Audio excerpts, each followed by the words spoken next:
хайр тэр дундаа хайр дурлал гэж яг юу вэ? Тэрний ялгаа цагийн тухай ярилцъя гэж бодлоо.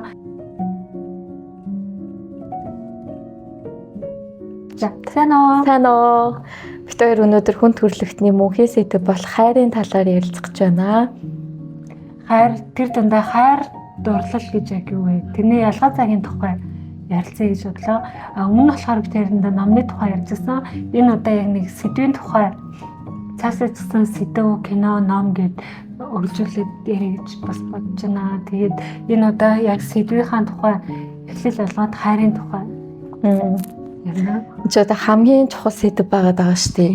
Маш сонирхолтой. Ялангуяа хүн хайрыг юу гэж ойлгодог вэ гэсэн нэг тийм өөрөөр ойлголттой байгаа. Би тэгэхэд ялангуяа орчин үеийн хувьд хайрыг юу гэж ойлгож байгаа вэ гэдэг одоо баг юм холион бантмай юм болох гээд байгаа. Тэгэнгүүт тэр замыг ч гэсэн одоо миний хувьд ч гэсэн ингээл баг гэснээс ч юм өсвөрнөөс хайгаад туулаад алдаад унаад хүн болгоно л юм билгүй те. Гэхдээ яг хайр гэж юу вэ гэд яг хэлсэн гараа авлах ч юм уу, яг ингээд харуулсан кино ч юм уу, зохиол ч юм уу, яг тийм байхгүй юм тойрлоод байгаа юм шиг те. Одоо жишээ нь үнэн гэж юу вэ үзчихэд буцаад үе гэдэг амар том юм юуцсан ишлэл аваад идэв штэ. Уг тэр шиг бас хайр гэж яг юу юм бэ гэд. Одоо жишээ нь хүүхдүүд тэр дэндээ өсвөр насны хүүхдүүд ч юм уу яг ингээд сонирхоход нилээ их юм ирэл хаавал тул хийж ойлгохоор зүйл юм болов уу гэж хараад байгаа юм. Тийм ч учраас ер нь тэг өсвөр насны хүүхдүүд болоод ер нь бүх насны хамт хайрын тухай сэдв усаагаар мэд хэрэгтэй байдаг. Гэхдээ яг юу вэ гэж тодорхойлоод хэлэхэд маш яригтай сэдв юм болов уу гэж харж байгаа. Гэхдээ өнөөдөр бид хоёр энийг хийн.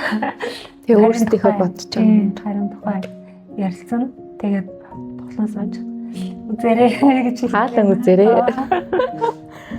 Бас маш гоё л энэ л та нэг сэдв ярьж байгаа гэдэг утгаар ямар нэгэн номонд баригдахгүйгээр тийм. Тэгээ илүү өөрийнхөө нэг тийм илүү биеэ сул тавьсан маягтай ярмаар байгаа юм. Уул нь бол за тэгээ хамгийн ихний асуултаас эхэлье. Хайр гэж юу вэ? Тийм. Хайр бас ярихаас өмнө дурлалын тухай ярьж байгаа тийм. Яг тэгвэл хайр дурлал гэдэг одоо жишээ нь монгол хэлэн дээр ингэж байгаа шүү дээ. Хоршоо үг гэдэг. Тэгмүүд хайр дурлал хайр гэдэг хоршоолч хэрэглээд байдаг. Тэгвэл би нэг 20 настайгаас эхлэж ч юм уу хайр дурлал хоёрыг тэр нь тустай авах хэрэгтэй гэж яаж ч юм бодож ирсэн.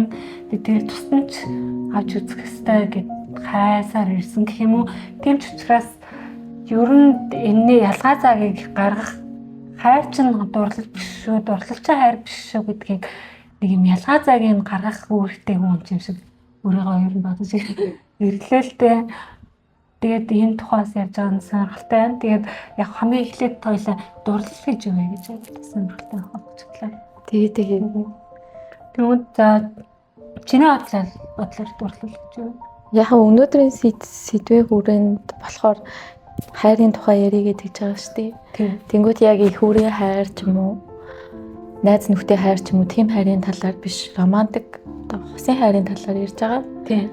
Тэнгүүд дурлал яалтчгүй чухал сэдэв байгаа юм. Миний бодлоор бол хүн ямар нэгэн байдлаар нэг хүнд татагдлаа гэхэд яг яагаад татагдж байгаа мэдэхгүйгээр за ямар нэгэн шин чанарт нь миний даал тухамсараас ч юм уу маш их юм татагдах тийм онцгой шин чанар тэр хүнд байлаа гэхэд би тэр хүнийг хараад тэгээд нэг юм төсөөлөл өөртөө буулгана гэх юм уу нэг юм хүлээлт маягийн тэр бол хүн бол миний хувьд юм санаа объект нэг тийм юм байлаа гэхэд тэр объектоо тэр ингээд тэр ийм гэж төсөөлсөн тэр санаа намайг аз жаргалтай байлгах миний ганцаардлыг бүр байхгүй болгох тэгээд миний аз жаргалтай бүх нөхцлүүдийг бүрдүүлэх энэ хүн байгаа юм байна гэсэн найдвар итгэл хүлээлтийн дунд нэг юм дурлал эхэлдэм болов гэж би бол бодоод байгаа юм. Тэгээ энэ хүн л юм биш үү гэд нэг юм цүлд ингээ ангад цангаад л одоо ингээ хит хоног усгүй байжсэн чинь цүлийн цаана ингээ баян бүрд байж ангууд хүн ингээл хоо өстой усуумаар байна гэл дахиад очиж байгаа штеп. Дурлал болохоор яг тиймэрхүү юм тайлах юм болов гэж бодож байгаа. Гэтэ яг тэр баян бүрд бүтэн шин чанараараа гэж бодож байна. Тийм хаа. Ямар ч байсан ингээд баян бүрд гэж хараад ингээ оцсон юм зүгээр юм зэрэглээч байж магадгүй шүү дээ. Тэрийг нь мэдгүй байж нэг юм санаа орж ирээд тэгээд тэрнийхээ зүг тэмүүлж байгаа тэр асар их сэтгэлийн хүч гэх юм өөрийг нь ад чаргалтай болгоно гэсэн тэр хүлээлтийг дурлал гэж бол би бодоод байгаа юм. Хамт дурлалыг миний бодлоос дурлалын юм өөртөө бүтээсэн дүр болохоос биш яг юм реал одоо бодит байдал биш гэж харж байгаа байхгүй юу. Яг хаа хайр дурлалыг нэлээд их хооронд нандурдаг ш. Өө би чамд дурлцсан тийм учраас чинь надад таартай байх шүү. Би чамд таартай гэдэг жаа штэ. Тэнгүүд яг үнэндээ дурлал хайр хоёр дээр яг ямар утгаараа холбогдоод байгаа юм бэ гэж бодонгод яг дурлал дээр нэлээд субъектив дотоод хүний те өөрийнх нь гаднаас гэхээс илүү дотроос чиглэлсэн үйл явц яадаг штэ. Тэр одоо жишээ нь ямар нэгэн хүн байлаа гэж бодоход яг тэр хүнийг бодитоор харсан юм уу гэдгээс үл хамааран өөрийнх нь доторд үүсгэсэн тэр дүрийн маягаар дахин шүтдэг ч юм уу те. Эсвэл ингээд хүсэж шунах сэдэлтэй. Гэхдээ хайртай яаж холбогдоод байгаа юм бэ гингүүд тэгж одоо тэр хүн татагдсныхаа дараа тэр хүн дараа ч юм уу татагдах үедээ хүн хайрыг мэдрэж байгаа бас зэрэг. Тэр утгаараа жоохон андуурагдах магадaltaй ч гэсэн тэр хайрыг мэдрэж байгаа гараа тэр хүн тэрэнд бас хайртай гэсэн үг шээ. Тэгвэл тэр хүнийг харж байгаа анхны тэр сэтэл санаа нь тэр тухайн хүнийг хүлээн зөвшөөрсөн, тухайн хүнийг таньсан гэхээс илүү өөрийнх нь дотор байсан хийсвэр дүрт татагдж байгаа болохоор нэгэн тийм хийсвэр шин чанартай болоо гэж харагдаад байгаа. Тэгэнгүүт олон жишээ нь ингээд дурлал дээр бас яргаар гэр бүл салсан дээр жишээ ингээд тавтангууд амар сонирхолтой ч юм уу нэлээд санагдаж байгаа байхгүй. За хоёр хосууд ингээд бие биендээ дурлалаа те. Дурлах гэдэг бол угаасаа хайрыг эхлүүлж байгаа одоо хосуудын хайрыг эхлүүлж байгаа хамгийн том одоо өвчрөлийн нэг ингээд үйл явдал байгаа шүү дээ.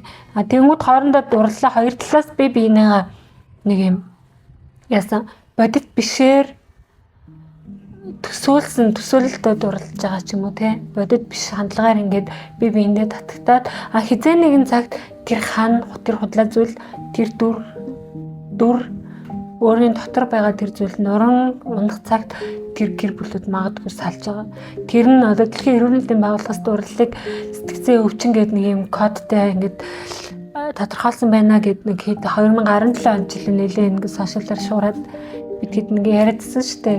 Тэрэн шиг сэтгцэн ийм эмгэгийн шин чанартай ямар нэгэн зүйл татагдж байгаа. Тэгээд тэрнийхээ дараа энэ бол цаг хугацааны судлалдаг ба тэр бодит хан ингээд хийсвэр тэр хан нураад бодит байдалд авчирхад хүртэл нэг 4-7 жил гэдэг чинь нэг цаг хугацаатай байна гэдэг.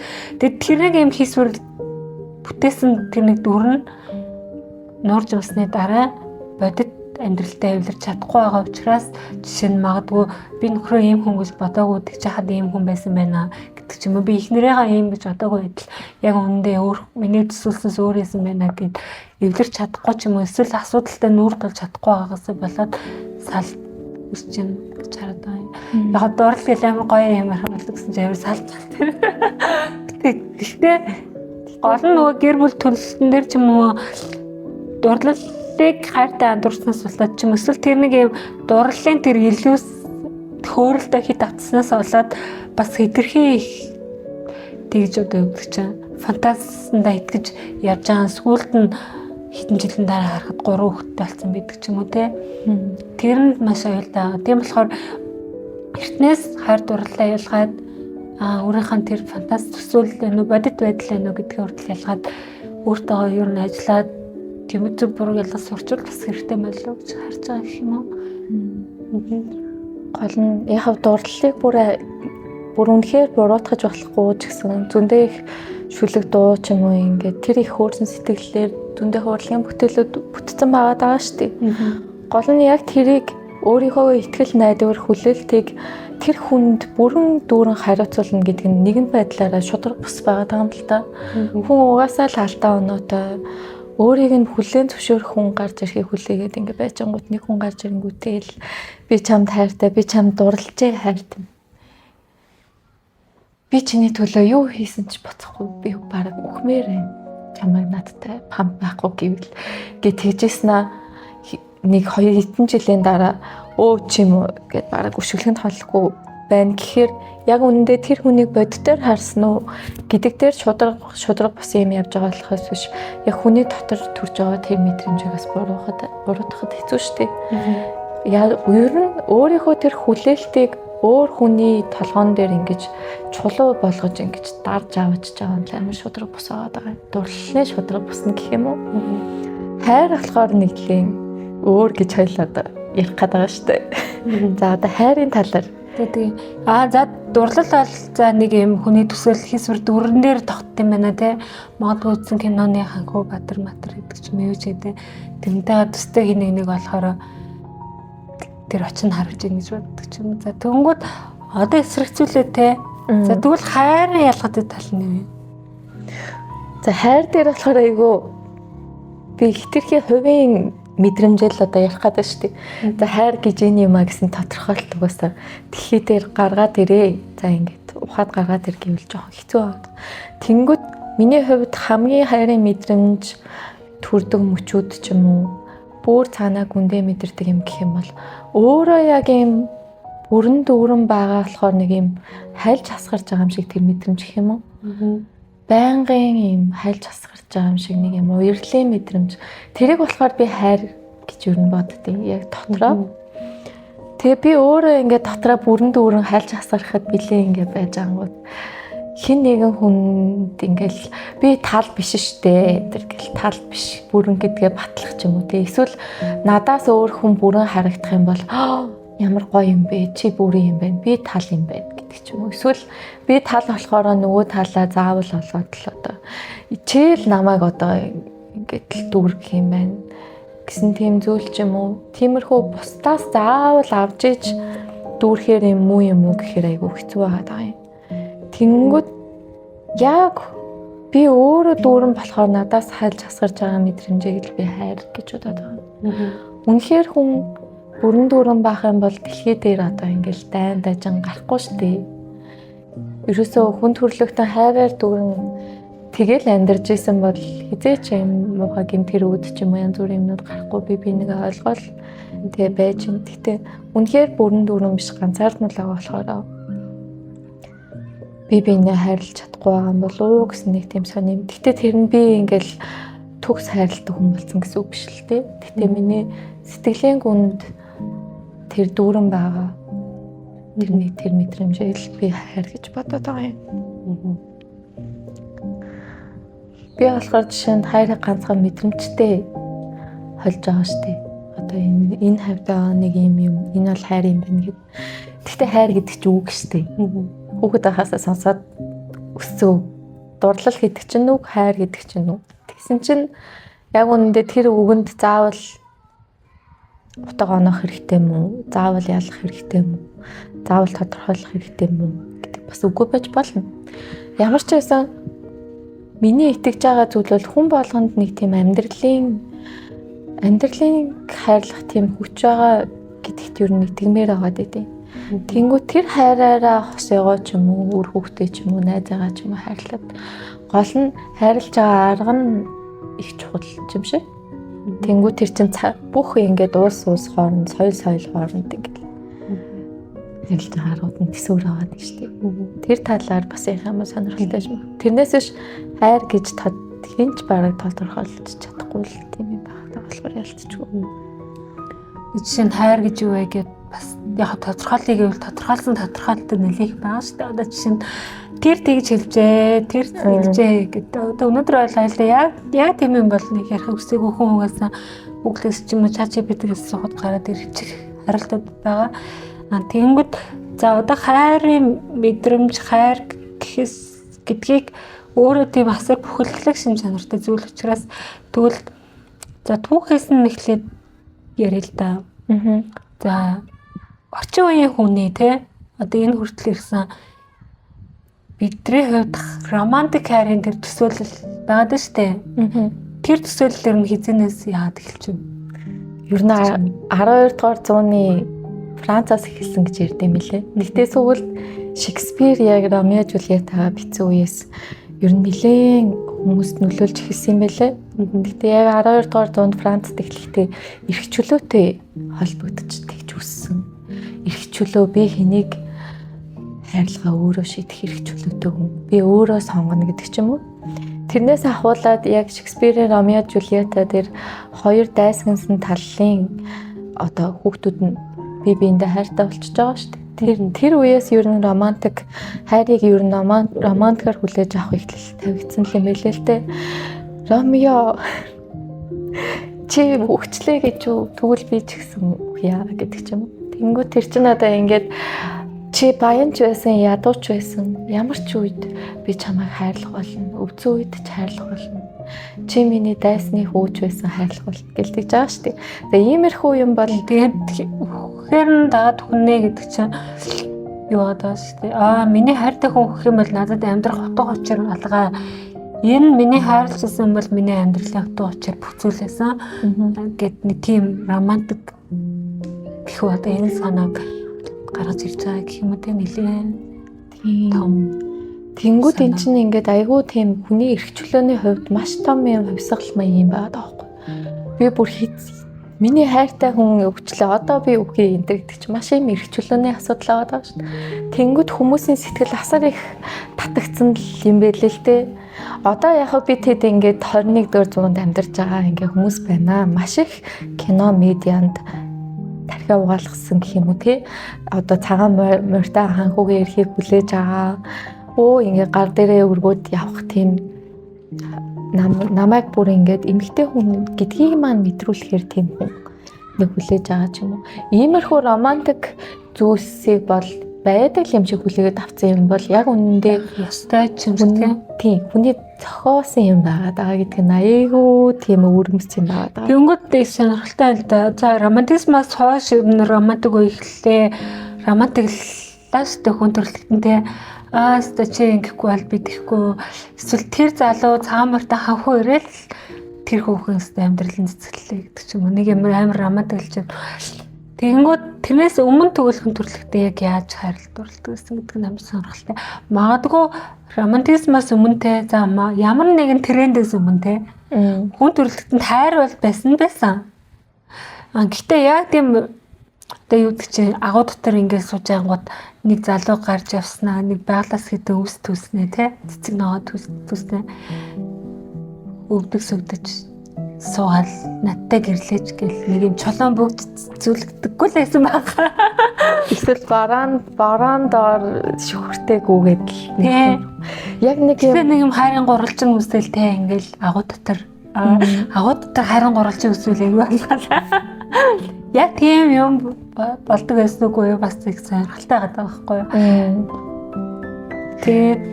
Тэгээ одоо энэ нийгмийн нөлөө, киноны нөлөө ч юм уу би юм маш их өрмөц цаагаад байгаа шүү дээ. Бүр хүүхэд байхасаа л одоо ингээл тэр кинонуудыг үзээд л ямар гоё романтик юм бэ. Вау одоо би яг энийг л хийж үзмээр байна гэдэг ч юм. Бараан дунд гүйж үзмээр байна. Одоо яадаг чи өөр чи яадаг вүлээ?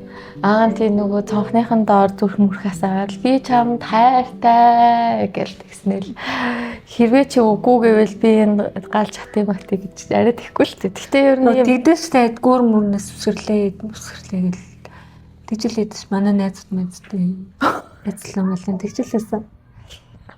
За тэгвэл яг бүр тэгээ бас миний ас ингээд инээ төрөд тэ тэр нэг юм зүрх хасаагаад тэр галан дотор зогсож байхдаа хөө юу боддог вэ?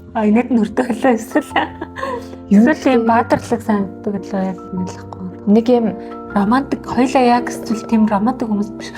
Одоо нэг юм ойлголт асууад байгаа шүү дээ.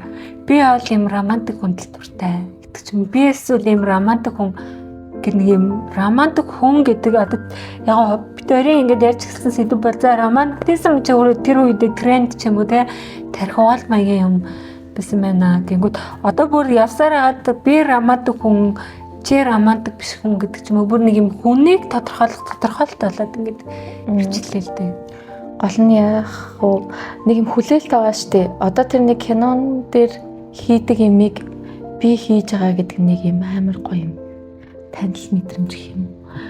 Тэр кинон дээр байгаа хүн энэ юмыг хийж байхдаа маш их жаргалтай байсан байх та гэсэн юм хүлээлт. Одоо тэр ганцаардсан гонилсэн тэр хүний одоо хүлээлтэнд нэг тийм тэр имийг хийцэн гэдгээрээ нэг юм дагаж дуурайж байгаа нэг бас тийм юм байгаа гэх юм.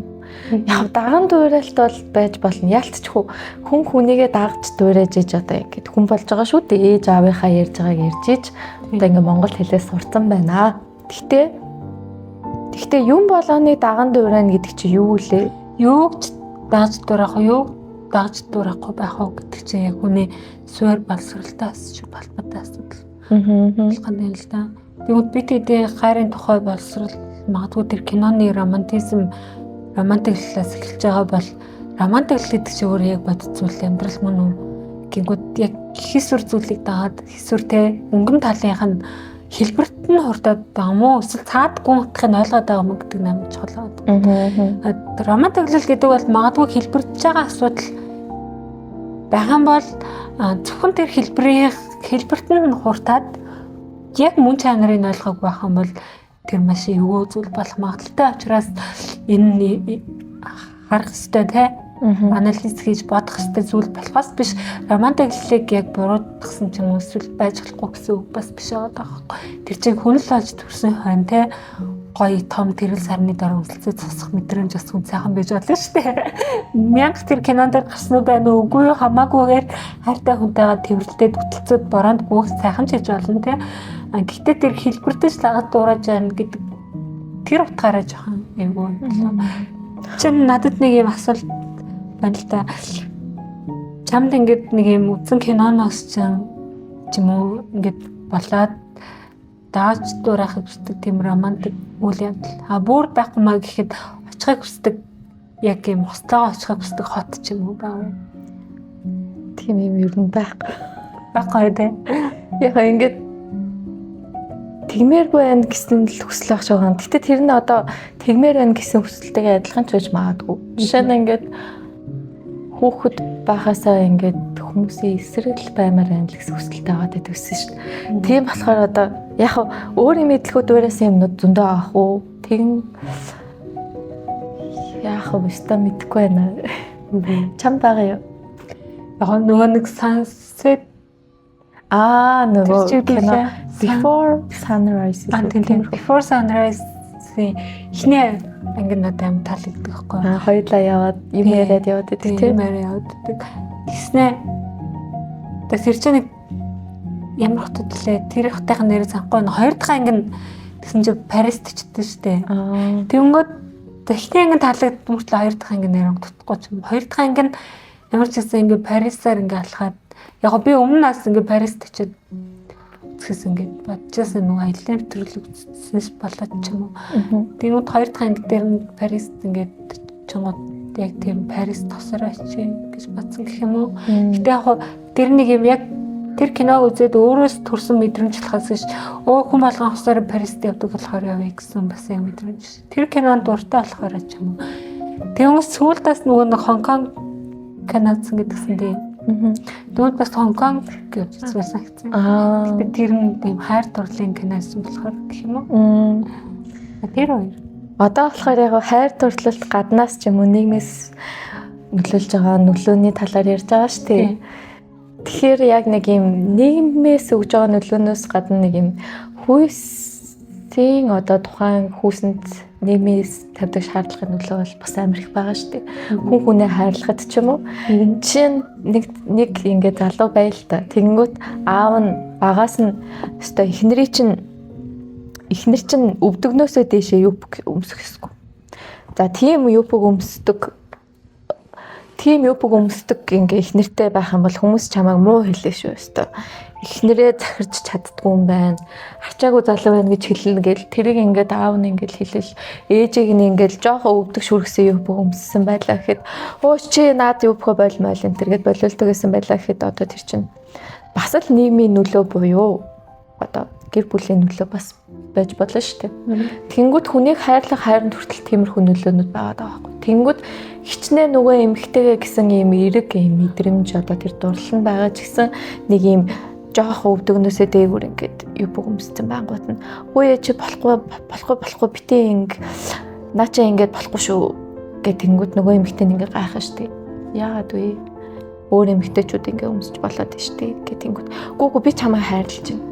Тийм болохоор би чамд ингээд айгүй хэрэгтэй юм хэлж байгаа шүү гэдэг ч юм.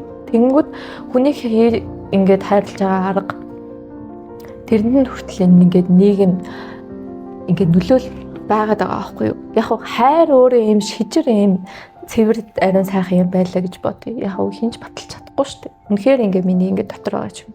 Хүмүүсийн дотор юм байлаа гэж бодоход одоо тэр хүний одоо би ингээд өвдөгнөөс доошоо юу бүг өмсдөг их нэртэй гэдгээрээ бахархдаг. Би бол эр хүн гэсэн тэр эгон дээр суурилсан эхнэрийгээ удирдах жагаа. Тэрийгээ ингээд бас ингээд гэр бүлийн харилцаа зүг гэд тэрийгээ хайр гэж бодож байгаа ч юм уу.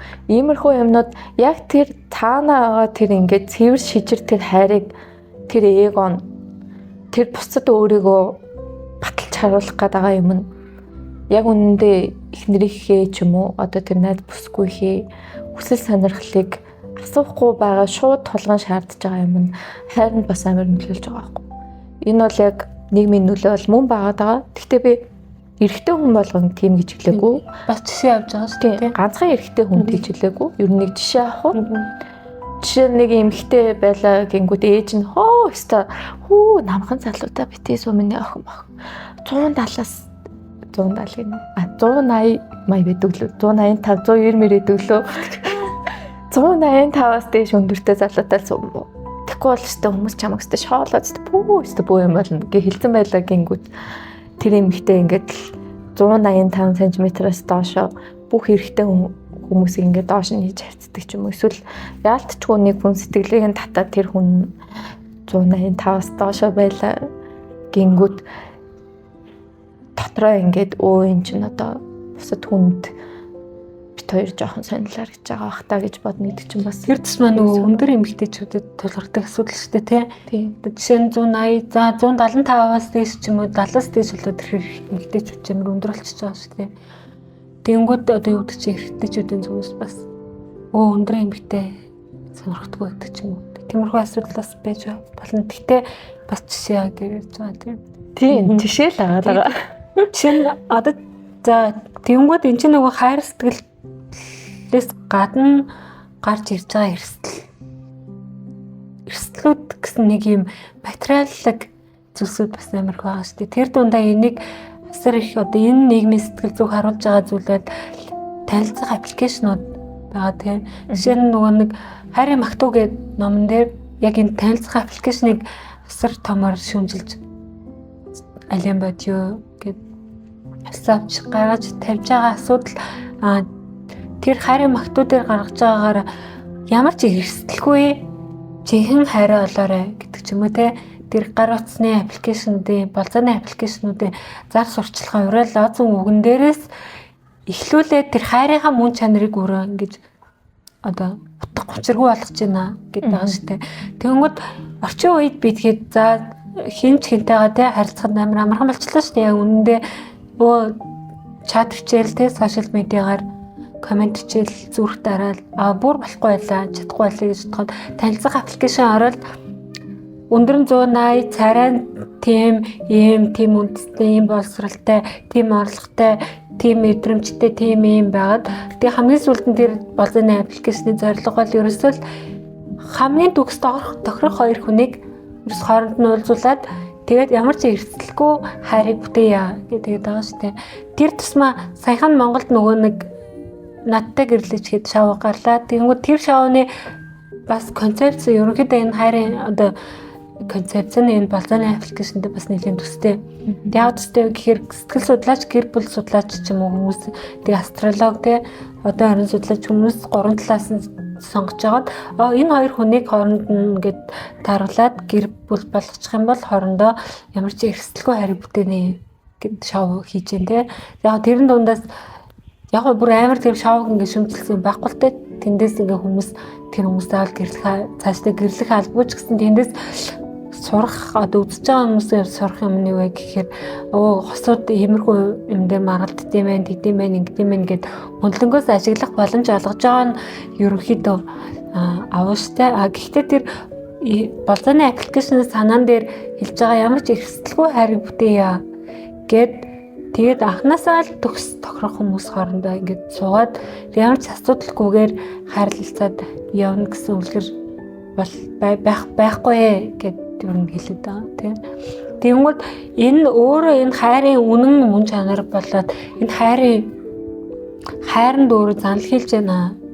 Хайр чинь өөрөө тэр учралтай анхны тэр сэтгэл ямар нэгэн байдлаар эрсдэлтэй алхам хийж байгаагаараа танихгүй хүнтэй танил болж байгаагаараа тэгээд анханасаа эрсдэлгүй сонголтыг хийх гэдэг тийм юм ингээ босго тавьчаад харилцаж гэн гэдгээс шал өөр анханасаа танихгүй хүнийг таны гэсэн тэр сэтгэлтэй ганцхан өөрийнхөө зүгээс хүн ингээд насаараа ганцаараа ингээд байсан хүн бол ганцхан өөрийнхөө тэр ганцхан талаас нь амьдралыг хараад амьдраа явж ирсэн бол хайртай авчир танихгүй хүнийг авчирч хайрлалд дурласнараа нэгэн биеийг орхиод хоёр биеэр одоо хоёр хүнээ амьдралаар хорвогдуулах илүү баялаг амьдралыг бүтээх суурин юм шүү гэдэг юм шүмжилж байгаа тийм. Бараг хүнийг ийм дэлгүүрийн бараа маягийн болол үзчихэж байгаа юм л да. Одоо хитрхийн өнгөцгөнд өгнж байгаа гэсэн үг.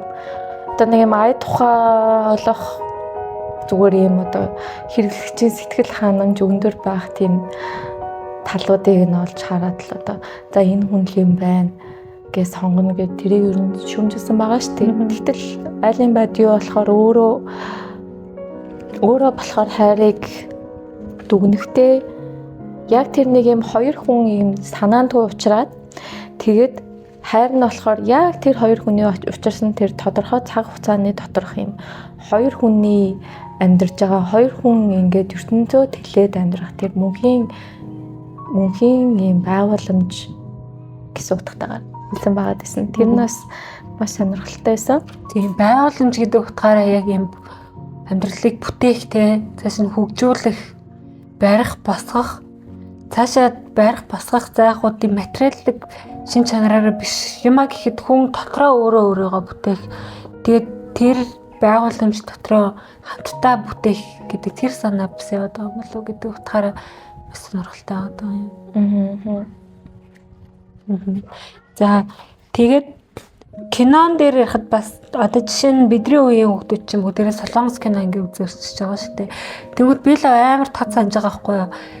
Би нэг хиттэд чи 17 8-д ч юм уу нэг юм залууд жоохон ингээ татагтаад тэгсэн чинь нэг удаа ингээ бол нэлээ орой алцлаа уулзж байгаа. Тэгснээ намайг ингээ таксины буудал хүртэлчил автобусны буудал хүртэл хүргээд үгээд хэлгээр нь би үгүй би чантай явмааргүй байна. Ганцаараа явлаа гэд би хаяа явчихсан. Гэхдээ би яг гүндээ хамт явмаар л байсан л та. Тэгээ яагаад ингэ тэр үгийг хэлэх болов гингүүд солонгос кинон дээр ингээд хайртай болсон хосууд тэр би биндээ муухай зан гаргаад тэгээд ингээд хэрлэж мэрлдээ. Гэхдээ тэр цаагаараа нэг юм энэгшил явагдаад байгаа нэг харагдсан штэ. Тэнгүүд би ингээд хайр дурлалыг ч юм уу ингээд төсөөлөхдөө яаж илэрхийлэх юм мэдэхгүй болохоор тэр нэг юм киноноос санаа авсан гэх юм уу? Тэгээд юм бодит басан явдал болохоор бас хүүхдүүд ч юм уу энэ хүмүүс ингээд хэлэхэд бас зүгээр ч юм уу гэж бодлоо л да. Тэгэнгүүт тэр нэг юм солонгос киноны нөлөө ч юм уу тарих угаалт ч юм уу яг боловсрал гэж хэлэхэд амар хэцүү те. Гэхдээ яг энэ хайрыг ч юм уу сургууль заадаггүй шүү дээ. Бид математикийн том юм мэдж байгаа юм. Тэгэл ингээл зөвлөө их юм ингээд сурж байгаа шүү дээ. Тэгсэн мөртлөө яг ийм сэтгэлийн боловсрал, хайрын боловсралыг эзэмшээг өгөөсөөлөд бидгээд хамгийн их усагаар мэд ингээд хэрэгтэй байдаг те. Сэтгэл дотор ингээд маш гүнд ингээд хүсчээдэг тэр хайр гэдэг зүйлээ яаж илэрхийлэх вэ? Яаж гаргах вэ? Эсвэл яаж авах вэ гэдгээр сурахгүй байгаатай маш холбоотой. Тэр дундаа энэ дээр нь нөхөж орж ирж байгаа юмнууд нь яг энэ медиа.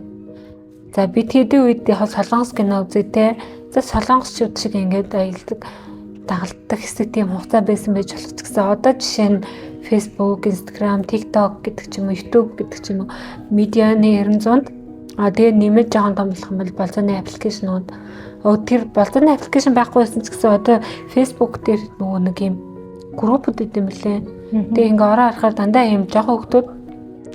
Тэгэд ингээд госоо олъё гээд 11-тэй ингээд бой байн царайлаг бидрэгээд тэгэнгүүт доор нь ингээд утасны дугаараа ч юм эсвэл чатми гэж бичдэг ч юм уу. Тэгээд ингээд дүнгийн сая ингээд салчлаа. Одоо дахиад өөр тустай олон малыг гээд тэгээд ингээд насыг харахаар дандаа 10-тай 11-тэй энэ гэдэгцээ. Тэр ч гэсэн юу балцааны аппликейшн дээр ер нь нэлээд төстэй. Өндөр царайлаг том биетэй гэдэг ч юм уу тийм юмнуудаа ингээд биччихдэг. Гэхдээ амар хөөрхөн хөгжилтэй амар жоохон хөгтөд бид юм лээ. Тэгээд ингээд бодохоор одоо тэр Солонгос киноны те хэрүү үеийн дараа заахад тэр үе чинь өөр чи юу байлаа? Нэг юм зарын сайтнууд дээр утасны дугаараа бичээд тэгээд яддаг гэсэн шүү дээ. Телевизээр ч телевизээр ингээ урсаад найз охинтой болын танилцъя. Тий танилцъя гэж хэлдэг гэсэн те. Танилцъя Улаанбаатарх танилцъя Эрдэнэтийнх гэдэг ч юм уу ингээд юм зар урсчихэд гэсэн. Тэрнтэй бас нэлээд төстэй. Тэгмүүд одоо бүр л дэлгэрээд одоо бүр л юм аюултай болоод энэ дундаас бидгээд өөрсдөө боловсрохгүйгээр өөрсдөө хамгаалахгүйгээр ийм задгай ийм юм дотор ямар сонголт хийхээ юм мэдгүй байгаа гэх юм уу. Тэгмүүд энэ материаллыг ерэн зүүнд маш материаллыг ийм сонголт хийх юм уу. Яг л дэлгүүрээс тэр төрөнд хэлсэнчлэн дэлгүүрээс гар утас талхуудж авч байгаа юм шиг маш олон сонголтын дундаас хамгийн чанартай эрүүл эсвэл юу гэдэнтэй үнд боломжийн тэр сонголтыг хийхин тулд толгоо гашлагаж тоо бодох хэрэгтэй болдог шиг эрэгтэй хүнийг ч юм эмэгтэй хүнийг ч юм уу найз залуу охин сонгохдоо тийм сонголт хийдэг болчлоо. Тэгээд яг лангуун дээр өрөөдөд байгаа бараа шиг хандаад байна. Гэтэл хүн гэдэг чинь өөрөө тийм бараа материал биш шүү дээ. Бид гэж сэтгэл зүрхтэй бид хэдийн амьдралын энэ туулсан туршлага үзэж харж байгаа энэ зүйлүүд чинь хүний амьдралд маш том хүмүүс шарах үлдээж цаашаа ингэж явж идэг. Зүгээр нэг заах хүн алдаж онцлээд зүгээр нэг туршлага гээд өнгөрөх хүмүүс байгаа ч гэсэн ядаж хүн ийм боловсрал суур юм юмнууд нь ингээд тавьчих юм бол заавал тийм муухай юмыг үзэж заавал муухай хүмүүстэй авчир заавал тийм муухай замаар явж хэрэг бас байхгүй шүү дээ. Тийм учраас тэгээд одоо жишээ нь ингээл 11-тэй ч юм уу хэдэн настай ч юм те 15-тай ч юм уу хүүхдүүд эдгээр бол маш тийм ээж аавдаас нь ирсэн тийм суур юм бас амар хэрэгтэй юм байна гэж юу хараад байгаа юм. Тэгээд тэр зүйлийг ер нь хэрэгтэй энэ хайрын тухай сэдв бүх шатанда бүх насанд бүх салбарт ч юм уу баг хэрэгтэй байгаа учраас энэ тухай яриа гэж бодсон. Гэхдээ амар гоё юм чийл яриа гэж бодсон. Нацтай ярилцлага гэдэг шиг байна. Зүгээр хоёулаа ингээд найзаа ингээд юм ярьж байгаа юм шиг ирэх. Тэгээд сайрал дээрш явах шиг шүү дээ. Яг гэхдээ уусаа тэгэл ярьж байгаа л бодит үнэн байдлын нэмжүүд яа. Тэгээд тэгэнгүүт дараагийн яри гэж бодсон юм болохоор минийх дээр болохоор тэр одоо болохоор юу яасан байгаа шүү дээ. Гаднах нийгмийн нөлөө байгаа шүү дээ. Одоо болохоор дотоод сэтгэл зүйн одоо тухайн хүний нөл тийм л үг гэх юм уу? Дотоод сэтгэл зүйн. Тэгээд дотоод сэтгэл зүй байдал болоод ер нь тэр дотн байдал гэж тухай яриулсан. За ерөнхийдөө хайрыг яг тодорхойлж чадахгүй байгаа нь хайр маш олон янзаар илэрж байгаатай холбоотой байх гэж бодоод байгаа юм. Яагаад тэгэхээр миний өөрөө маань хайр миний шүүлтүүрээр миний эгогоор дамжиж гарч ирж байгаа болохоор гэх юм уу? Тийм болохоор миний сэтгэл зүй асуудал, миний өмнөх амьдралын яасан амар юм бэ гэж бодож исэн юмнууд алдсан, хин нэг алдчихсан юм одоо тийм туршлагууд ч юм уу. Тийм зүйлс хүнд өөрт нь яалтчгүй тусаад үлдсэн байдаг учраас яг миний хайр миний шүүлтүүрээр дамжиж байна гэдэг утгаараа хайрыг тодорхойлж чадахгүй байгаа. Энэ дээр ерөнхийдөө хүний өөрийн онцлог бүр маш чухал байгаа юм л да. Жишээ нь ингээд borderline гэсэн нэг тийм сэтгэл зүйн нэг тийм онцлог байгаа юм. Тэр нь болохоор хүүхэд байхдаа одоо нэг юунаас ч болцсон байж болдог юм билээ. Дөнгөж ингээд 1 жил эмнэлэг твжсэн байлаа гэхэд эсвэл ээж аав нь Солонгост ажиллаж исэн ч юм уу тий. Тэгээд нэг юм дотныхаа хүнийг хүүхэд байхдаа алдчихсан юм дурсамжтай байлаа гингүүд одоо найзаагаач байсан, хосоогооч байсан ямар нэгэн байдлаар жижигхэн ингээд юу нэг юм шалхаан гарангууд за энэ хүн намайг хаях юм байна гэхгүй тий. Өөдөөс нь ууралж муралдаг ч юм уу тий. Чи намайг л хаях гэж байгаа үсттэй гэтэл эсвэл чи сэтгэлгүй муу новш гэдэг ч юм уу. Тэнгүү тийм хүмүүс ингээд өөрийгөө асар их хайр өгж гин гэдэг байхгүй юу? Өөрийгөө хайрлж чинь надаас илүү одоо ингээд хүнийг хайрлаж чадах байхгүй гэдэг ч юм уу. Тэгээд одоо нөгөө нь жоохон л за нэг цаг ингээ хариу бичгүй байлаа гэд хүүе яач вэ да гэж байгаагаа өөрийгөө нөгөө хүнийг амар их ингэж хойноос нь хөөж гин би яг үнэндээ айгүй хайрлж гин гэж бодож байна. Тийм сэтгэл гаргаж яа нэгдэг. Тэгээд бусад хүмүүсийг болохоор баян голомтгой байдаг ч юм уу. Тэнгүү тийм хүн яг үнэндээ олоод байгаа хүнээсээ нөгөө хүнийгээ илүү хайрлаж байгаа юу гэдэг асуудалтай санагдаад байгаа байхгүй. Яг тэгэхээр тэр хүн ингээд сэтгэл зүйн асуудалтай хүн байна тий.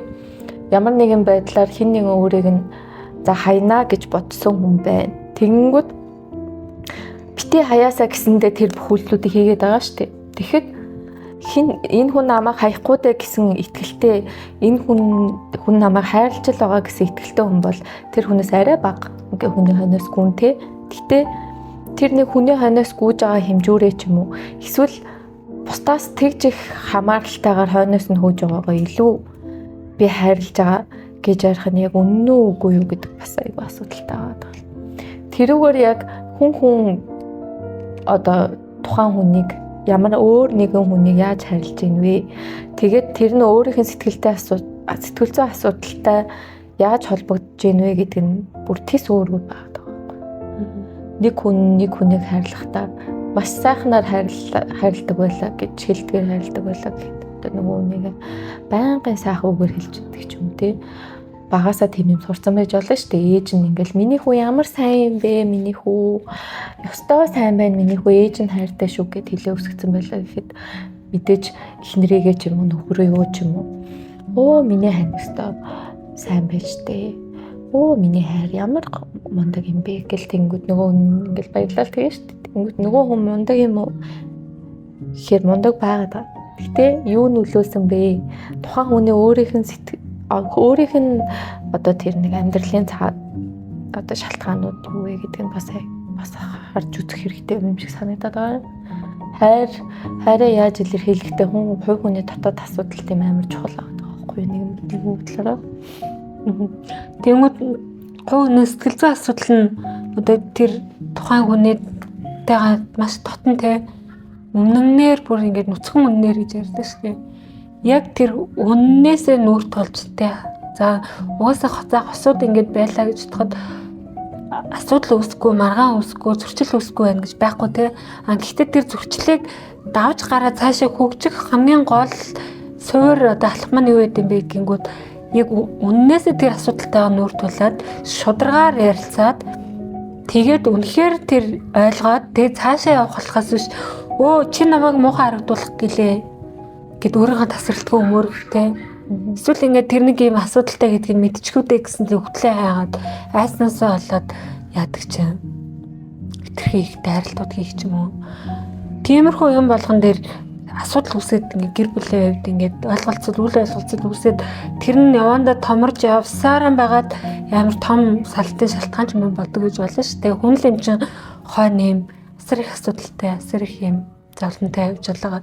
Тэгмүүд хамгийн гол нь за хоёр талаас ийм их асуудалтай, ийм зовлон шаналлтай ч юм уу, ийм хүмүүс нүүр туллаа гэж бодоход цаашаагаа хөгжих хамгийн том гол одоо шалгуур нь миний бодлоор маш тийм тотон байдал юм болов гэж хараад байгаа байхгүй. Маш тотон. Тэр дундаа үнэн байдал. Тэгмүүд хүн тийм хүнтэй тотон байж, тийм үнэн байхын тулд өөрийнхөө дотор өөртөө юун дээр тулж байгаа вэ гэхээр өөрийн сэтгэл зүйн асуудалтайгаа нүүр тулна. Өөрийнхөө тэр дотоод сүүдэртэй асуудлуудтайгаа нүүр тулна. Тэгээд тэрний дараа тэрийг анзаараад тэрний дараа тэрийг гаргаж хэлж ярилцах хүчтэй болж байгаа байхгүй. Оо надад ийм асуудал байгаа.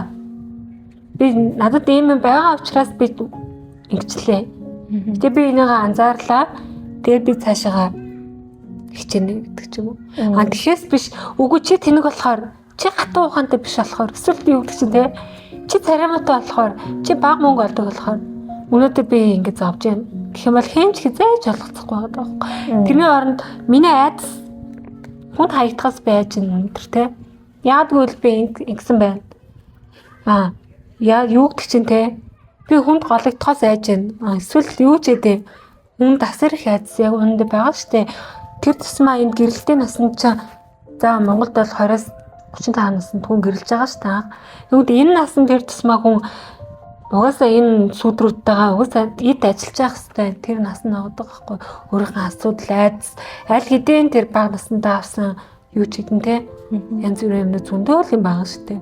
Тэнгүүд энэ зөвлөлтөйгээ нүүр тулаад зориглоод тэгээд энийгээ хүлээн зөвшөөрөөд өөрийгөө тэр муу талтай гэдгээ хүлээн зөвшөөрөөд тэр тухайн хүнийг тэр тухайн ихнэрээ нөхрөө ч гэсэн хүлээн зөвшөөрөөд энэний дараад энэ асуудлаа ярилцах тэр тотны хүнээ болгоод тэгээд хоорондоо энэ тухайгаа ярилцаад энэгшээ тотносоод цаашаагаа хамтдаа хөгжих юм бол тэрний дараа жихнээсээ ийм хайр төрөөд би бинийгээ хайрлах юм болов уу гэж боддог.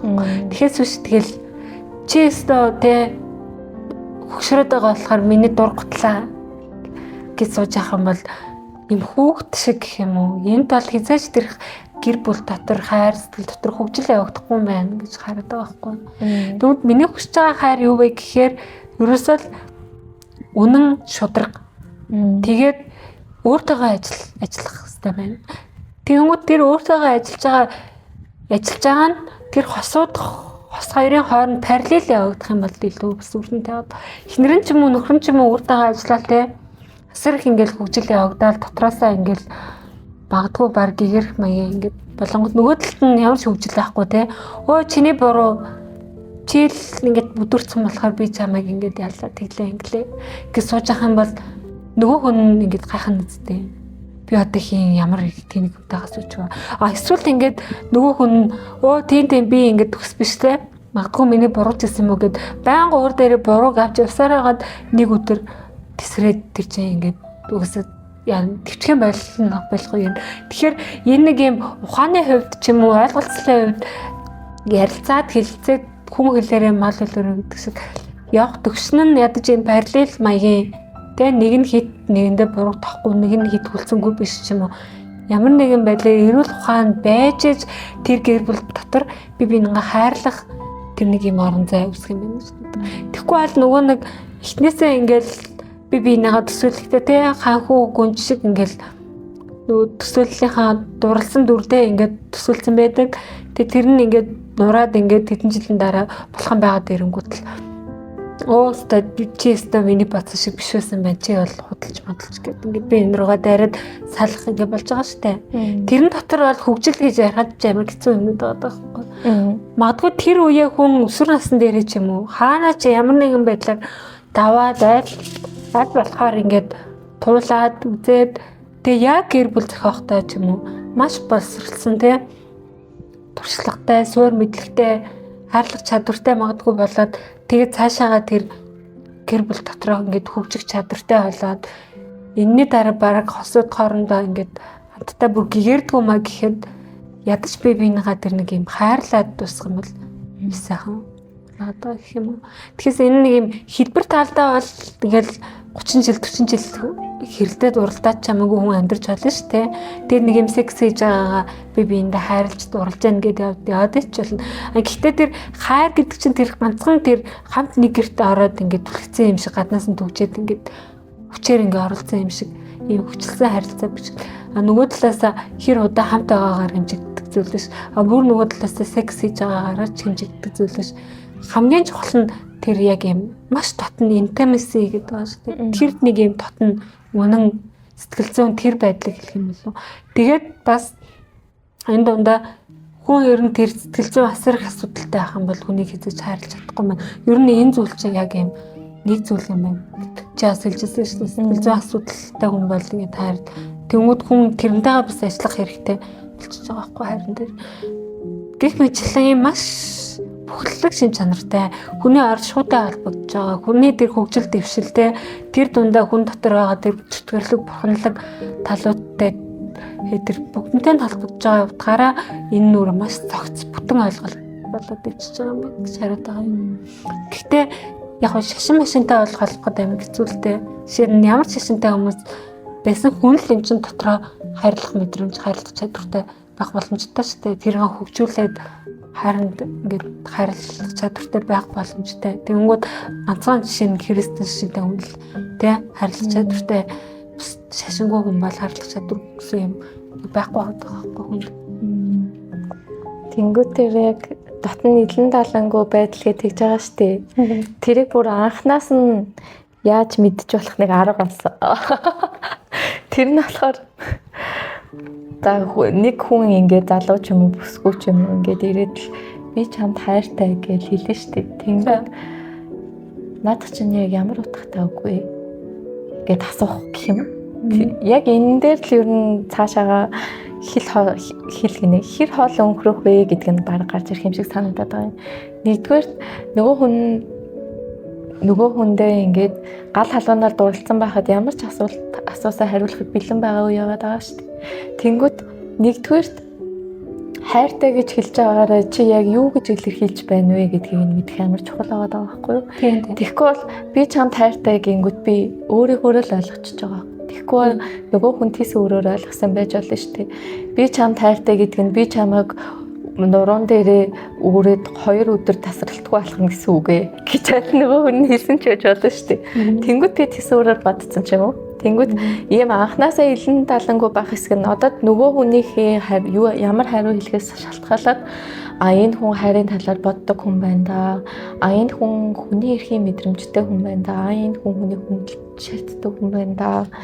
Энэ хүн бас энэ талаар боддог хүн байна да гэсэн бас юмнууд өгөх юм болов. Тэгээд цаашдаа ч гэсэн хоёр хүний хооронд зөрчил гарлаа гэхэд тэрийгээ яаж ярилцах баг суур нь баг тавигдах боломжтой юм байна гэж утсан. Тийм ээ. Ингээ ямар харин нэг тийм Жишээ нь би чамд хайртай гэдэг үг чинь өөрөө амар олоодохтой ажил болохоор байгаа байхгүй. Яг нийгмийн сэтгэл зүйн хувьд бол ерөнхий нэг утга байгаа ч гэсэн хувь хүн болгоны асуудал хувь хүн болгон ч өөр шүү дээ тий.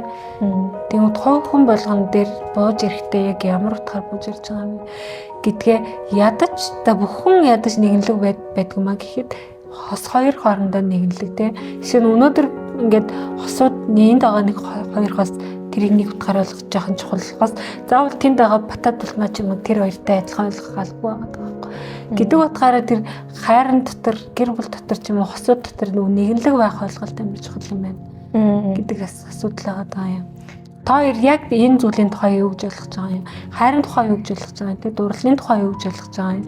Эхнэр хүн ямар байх ёстойг юу гэж ойлгож байгаа юм? Нөхөр хүн ямар ёстойг юу гэж ойлгож байгаа юм? Ингээд нэгэнлэг ийм ойлголтууд. Яг нь нийгмийн зүгээс маш сайн системтэй, суурь боловсрал сайтай хүмүүс нь нэм хөгжсөн нийгэм дотор бүгд иймэрхүү суурь ойлголтуудыг анханаас нь маш зөвөр юм нэг ойлголтуудад хүрсэн байх юм бол нийгмийн хувьд зөрчил маш багтаа байх юм болов уу гэж боддог. Гэтэ нөгөө талаас энэ нь өөрөө маш эвгүй ойлголттой. Яг бол бүх хүнийг юм хайрцаглаж байгаа гэдэг утгаараа тий хүн болгон ч өөрсдөө бас хөгжлийн хувьд ч юм уу юуны хувьд бас жоохон ялгаатай бодох бас хэрэгтэй шүү дээ. Уусаа тэгэнгүүт тэр нэг юм нэгэнлэг гэдэг ойлголттой хувьд ядаж тэр нэг юм бүлэгтэй одоо өөрийнхөө ойр дотны хүн тэр дундаа нөхөр ихнэрүүд нэгэнлэг ойлголттой чухал юм байна. Тэгээд бас тэр дундаас чи нөгөө түрүү ярьсан шүү дээ. За би чамд хайртай гэдэг нэг хүн ингээд нэг залуу охин дээр ч юм уу залуу хүн дээр гэлээ гэж бодоход чи хайрыг юу гэж бодож чинь гэдгээ ярилцахад нөгөө нэг түрүү хэлсэнчлэн ярилцах чадвар те. Тэгээд тэр дундаас яг тэр хүн хичнээн боловсралтай сайн хүн байсан ч гэсэн надтай ойлголцох чадвартай юу? Өөр ойлголцож гэнэ үү гэдгээ бас. Зарим хүмүүс хичнээн ингээд хичээсэн ч хоорондоо ойлголцож чадхааргүй өөр үзэл бодолтой ч юм өөр тайпны өөр хүмүүс темперамент гэдэг үү? Темперамент гэдэг өөр темпераменттэй ч гэдэг ч юм уу.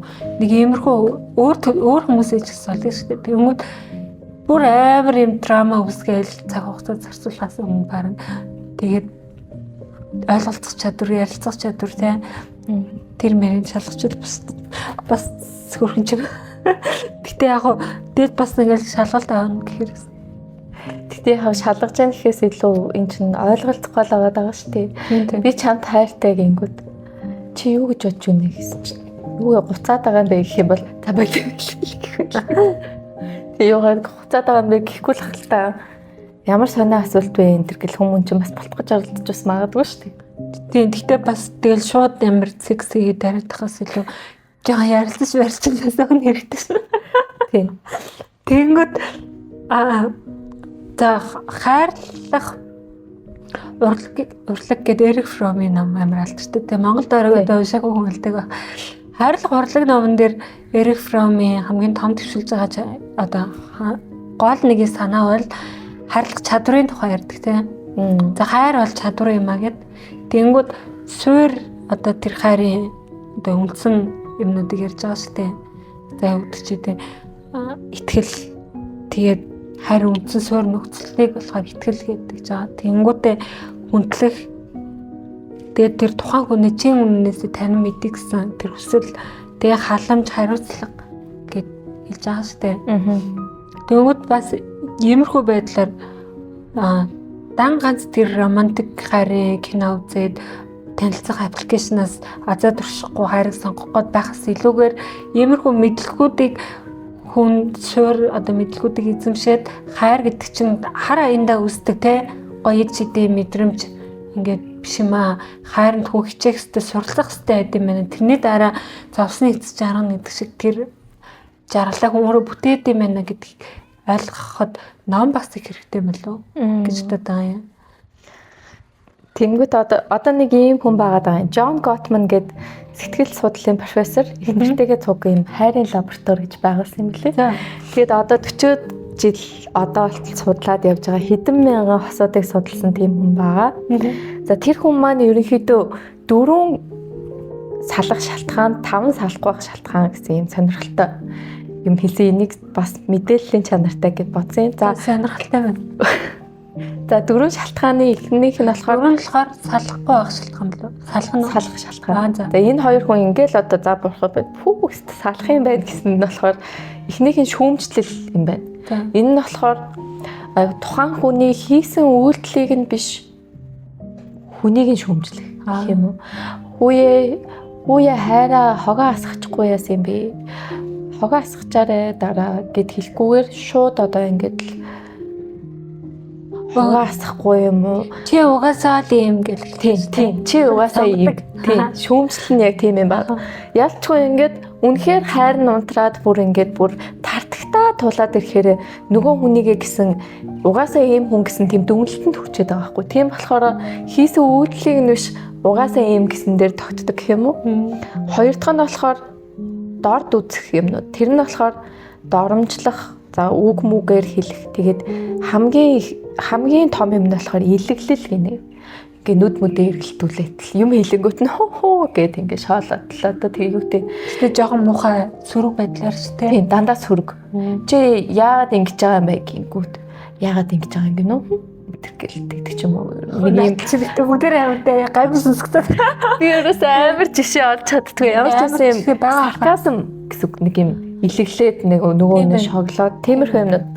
За дараагийнх нь болохоор ямар нэгэн ингээд маргааны асуудал дээр ганцхан өөрийгөө зүтгэх гэж дайрах. Одоо өөрийнхөө хувьд нөгөө маргаан дээр ямар нэгэн за 10% ч гэсэн буруутай байсан гэдгийг ч хүлээн зөвшөөрөхгүйгээр чиний буруу гэж дайрч байгаа. Тэр дайралт юм уу? Тийм ээ. За хамгийн сүүлийнх нь болохоор хан гэж. За энэ хан нь болохоор юм ярьж байгаагууд нь гинт ингээд аимшиг юм чимээгүй. Ингээд чимээгүй байх. Ингээ хан шиг байх. Юм ярьсан ч гэсэн тоохгүй. Юм дуурахчгүй. За дуурлаа харилцаагүй болж байгаа. Тийм, ямар ч харилцаагүй болох. За энэ дөрөв юм ингээд нийлэх эсвэл 3 нь холилдох ч юм уу. Тэгээд тэрхээр ер нь энэ хоёр хос ер нь салах юм байна гэсэн таамаг нь ойролцоогоор нэг юм 90% тай. Ер нь надад ч салсангууд Монголын яг юм типикл хосод салахгүй явж байгаа юу. Тэгээд салахгүй бүрийгээд байгаа нь бүр амар токсик шин ингээд өөр хүмүүсд найзууд нь байгаа шүү дээ. Тэгэнгүүт ингээд амар харилцаатай. Саяны дотор чинь зодох матах гэж яах вэ тийм. Баггүй. Энэ дөрөв чинь ингээд бүр амар зодуулаад яваад идэх хүн ч гэдэг шүү дээ. Тэгэнгүүт ингээд зодоод яваад байгаа ч юм байгаа гэхээр амар токсик болоод байгаа. Гэхдээ хамгийн гол нь зүгдэж байгаа шалтгаан юу ч гэдэг. Тэгээс салахгүй яваал л шүү дээ. Болоолаа хацтай гэдэг ч. Тэр нь бас амар санагдаж байна. За одоо дараагийн. За арай эргэн. Эргэн болохоор тухайн хүнийг ойлгох гэж хичээх. За тухайн хүнийхээ юу сонирхдгийг мэдэх. Одоо эн чинь хүн болгоо өөр юм сонирх шүү дээ. Тэгэнгүүт эхнэр юм уу нөхрөөгөө ийм сонирхдаг хүндээ гэж мэдчих. За тэр хүнийхээ сайн чанаруудыг мэддэг байх. Тэгээд тэр хүнийгээ хүндэлдэг байх. Тэр хүнтэйгээ хамт байхад сайхан байх юм бол их сайхан байна гэсэн байна. Тэгээд хамгийн чухал нэг судалсан юм нь болохоор хос хоёр ингээ байнгут өөр юмнууд байна штэ. Нэг нь оройтч унтдаг байхад, нэг нь арай эрт унтдаг, нэг нь оогоо дундаараас нь шахдаг байхад, нэг нь сүүлээс нь шахдаг ч юм уу. Тэнгүүд иймэрхүү асуудлууд ч гэсэн жоохон эвгүй юмнууд байдаг гинэ. Гэхдээ хос хоёрын харилцааны асуудлын ойролцоогоор 69% нь ерөөсөө шийдэгддэг гэсэн судалгаа байлаа. Гэхдээ 69% нь шийдэгдэхгүй тэгээд тэр хоёр хүн яагаад тийм их өөр ингээд юм сонирхдаг мөртлөө хамт байгаад байна гэхээр маргалддаг өөр үзэл бодолтой гол нь биш. Маргаанаа яаж ирдэгтэй байдаг гэж дүгнсэн байлээ. Би бинийгээ ингээд хүндэлсэн маягтай маргааныхаа голоор ингээд жоохон шок хошин юм ярьсан хүмүүс ер нь нэлээд давгүй. Эсвэл маргалж ирсэн. За ёо би арай чанга орилоод ярьчлаа. Одоо боловол арай сул яриг гэдэг ч юм. Эсвэл би нэг жоохон ингээд айгүй уур маань хүрсэн байна. Би нэг 30 минут ингээд гадаалхаж байгаад ороод ирээ. Тэгээ хойлоо яриг гэдэг ч юм уу. Иймэрхүү ингээд жижиг ингээд үйлдэл хийдэг тийм асуудал илүү. Маргаанаа яаж маргалдаж байгаа вэ гэдгээрээ бүр тэсвэр ялгараад тавьчихсан. Саяны нөгөө нэг хошин гэдэг жаа шүү дээ. Тэр нь гэхдээ илэглэлээс бол өөр шүү дээ. Шал өөр. Жаа нэг юм юу ч гэдэг уур амьсгалыг дэрдүүлэх гээд. Тэгээд тэр чинь амар ууртайгаа хүн дундуур нь хошин гэдэг чинь бас юм жоохон ч гэсэн анзаарсан юм баадаг гэсэн үг шүү дээ. Жишээ нь ингээл амар уур хүрээл хэрэлтэл байжсэн ээ.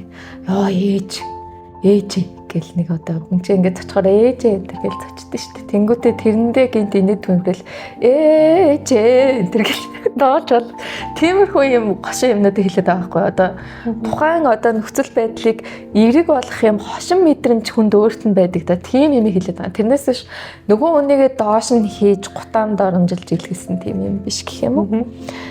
За ийм судалгааны сонирхолтой юмнууд байна. За тэгэхээр тийм юм байна. Бас судалгаач өөрөө маш олон хүн дээр туршигдсан юм болохоор бас үнэн юмнууд бас байгаа шүү дээ. Тэгэхээр бас хэрэгтэй. За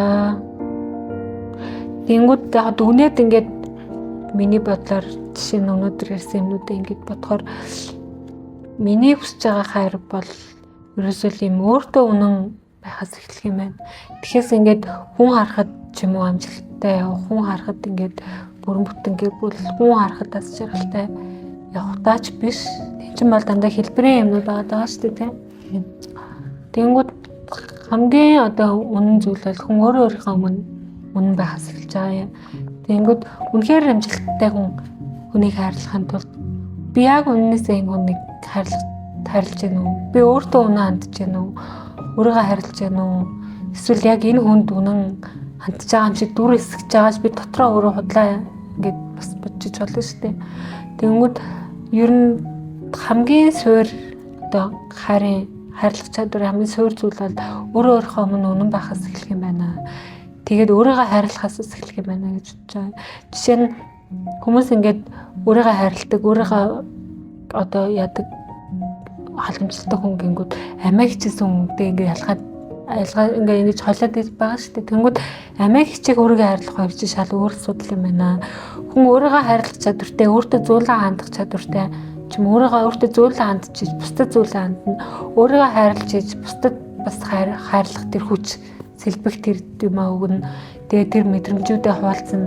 Тэгэхээр хүн ер нь тэр нэг юм өөрөөсөө эхэлт юм байна. Өөрийгөө анзаарахаас эхэлж байгаа шүү дээ. Бусдыг ч гэсэн бодох анзаарах гэдэг. Тийм болохоор ер нь хайрыг түгээгээд те найзтайгаа ер нь хайр гэлтгүү те тосуудын хайр гэлтгүү найзыгааж ер нь эрен тойрныхоо хүмүүсийг хүмүүж гэлтгүү ер нь бүх зүйлийг гоё хайрлаад тэгээд хамгийн гол нь өөртөө үнэн бай гэж бодож байна. Би бас төгсгөлт нэг юм санаанд ороод Хантер гэдэг нэг юм аниме байдаг байхгүй. Тэрэн дээр нэг юм шоргоолжны хаан байгаа. Тэгэд ингээд барыг хүн төрлөخت нэг устгах зорилготой ингээд асар их хүчтэй шоргоолжны хаан. Тэгсэн чинь тэр нэг юм хараагүй нэг охин дурлцтэй. Тэгээд тэр хараагүй охин дурлснараа тэр хаан бүр тэр чигтээ өөрчлөгдөг гэх юм уу? Яг тэрэн дээр болохоор юм хүмүүс нь бараг араатан шиг зан гаргаад тэгтэл тэр шоргоолжны хаан араатан тэр ингээд зүгээр сул дорой тэр хараагүй тэр охиныг хайрласнараа хамгийн хүнлэг болдог. Тэгээд хайр хүнийг тийм болгох юм байна гэсэн бас мэдрэмж төрж байгаа юм. Тэнгүүт Мэриуэм Комуги хоёрын хайр ус бодогдлоо. Надад бүр Ромео Жулиетаас романтик гэх юм уу сайхан санагдаад байна. Тэр их өөрчлөгдөж байгаа. Тэр хүнлэг болж байгаа. Тэр юм сайхан санагцсан. За. Тэгээ ойлоос дараа нөгөө нэг ярьж ирсэн шүү дээ. Гоё хайрын тухай кинонууд дээр анализ хийж ирээд. За дараа тэгээд хайрын сэдвээ өргөжлүүлнэ. Тэгээд тэр дундаа хайрын тухай гоё кинонуудаар уулзцгаая. За баяртай.